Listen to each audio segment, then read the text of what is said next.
How's it going, everybody? Welcome to We Do Tech. Now for today's video, we are gonna take a look at the Minos or Minos, I don't really know how to pronounce it, the X5 from Cougar. So the X5 is currently retailing for around 900 Rand on Rebeltech here in South Africa, or around $35 on Amazon, so not too badly priced. The Minos X5 has a medium-sized ambidextrous shape with a smooth space gray top cover and a darker gray sides. Both the left and the right sides do feature textured rubber grips that does do a good job, but only the right side actually features thumb buttons. The buttons don't feel as cheap as some other gaming mice and has a good position with a satisfying click. As for a grip and hand placement on the X5 with its ambidextrous shape, it does feel a bit more comfortable in a claw or a fingertip style grip other than a palm style. The reason being the curve on the left side, which does make it a bit awkward for pinky and ring finger placement. I'm not too crazy about ambidextrous mice. I do prefer my bit larger mice in general, and the reason being, of course, just the left sides are usually not the greatest for finger placement. But if you do like the shape of ambidextrous mice, you have used them before and they're not a problem for you, then the Minos X5 isn't really going to be a problem for you. Moving on to the left and the right mouse buttons, they do feature OMROM switches with over 50 million click life cycle, and they feel snappy with a good pressure. For the scroll wheel, it does have RGB illumination on the side with a rubber grip in the middle. Scrolling does feel nice with short steps and a smooth scroll to it. Just behind the scroll wheel, you do get the DPI selection switch that lets you cycle through the 4 DPI levels that you can go set inside the software that ranges from 100 to 12,000. When changing the DPI levels, the lighting around the scroll wheel will also change to let you know on what DPI level you are on at the moment, but you can also go change that inside the software to whatever colors you would want. But here's just a quick sound test of how all the buttons on the X5 sounds.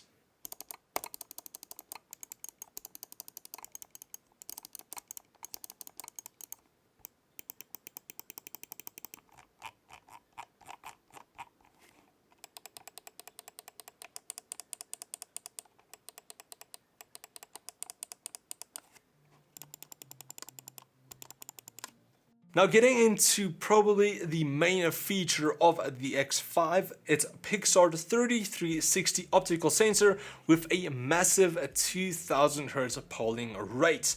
We all know that the 3360 optical sensor is one of the most popular sensors for high performance gaming mice with excellent tracking, no rollout or any issues of its kind, but now it does have a 2000 Hz polling rate. But does it actually make a difference? And honestly, in my experience, not really. I couldn't really tell a difference between 1000 and 2000 Hertz. But I'm just a play, not really gaming that much anymore. I'm not a pro or anything. So maybe pros will be able to tell a bit more of a difference between the two. But I have heard some say at higher resolution like 4K or even at a higher refresh rate within a higher DPI level, that is where it's more noticeable. Maybe on that type of setups, then it is more like useful to have the 2000 Hz polling rate, but unfortunately I couldn't really test that. I don't have either of those, so yeah, that's actually where the 2000 Hz polling rate might come in handy. But even if you don't have any of the high refresh rate or 4K monitors, that doesn't really take away that the X5 is a really good performing gaming mouse with precise tracking, either on 1000 Hz or even 2000 Hz. Doesn't really matter, it's just a good performing mouse. Also, just to add, it does have an extremely low liftoff distance of even less than 1 DVD on a cloth mouse pad.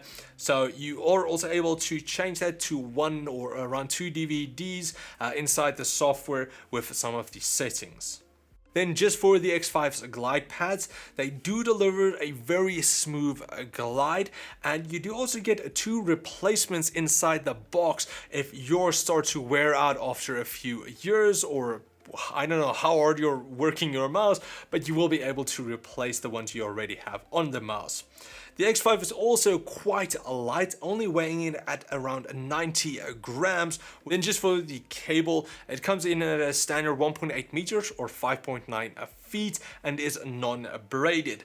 Would have liked if it was braided, it just makes it feel a bit more premium, but it's not the end of the world.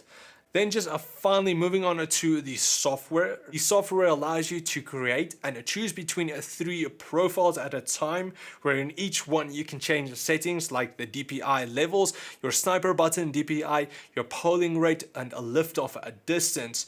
You are also able to assign different commands to each of the buttons, except for the left mouse click, because otherwise you might be screwed and not be able to do anything.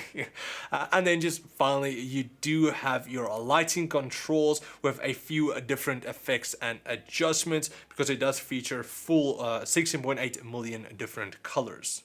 So that is pretty much it for our look at the Minos X5 from Cougar. Just some good and bad points about the mouse that I experienced. The good ones, it does feel high in quality, even though at $35 it does feel really good. It has excellent tracking with that Pixart 3360 sensor and 2000 Hz polling rate, really high performance sensor, and it's nice and light at 90 grams.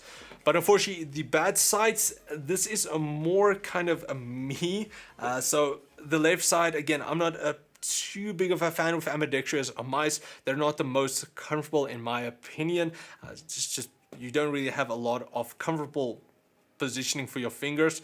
And then the other one that I've noticed is not a really big deal as well, but the Cougar logo on the palm rest, the lighting is not as smooth, and it kind of skips some of the colors I've noticed, and especially on the flow effects.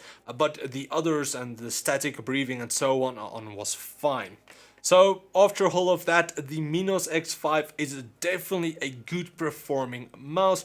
Good quality, excellent tracking, all of that. It's just the left side that I don't really like that much. And if you're like me as well, then you might want to look into getting the Revenger S from Cougar. It features the same sensor and pretty much everything, except it does have more of a standard size, not ambidextrous, which is a lot more comfortable in my opinion. So you can definitely check out that one as well. But yeah, that's pretty much it for our review of the Minos X5. I do hope you guys enjoyed it. If you did, please like, share, subscribe, and comment like always. Also, I will leave links in the description for both the X5 and the Revenger S if you want to get that one. But anyway, thanks for watching, guys, and I will check all of you next time. Cheers, guys.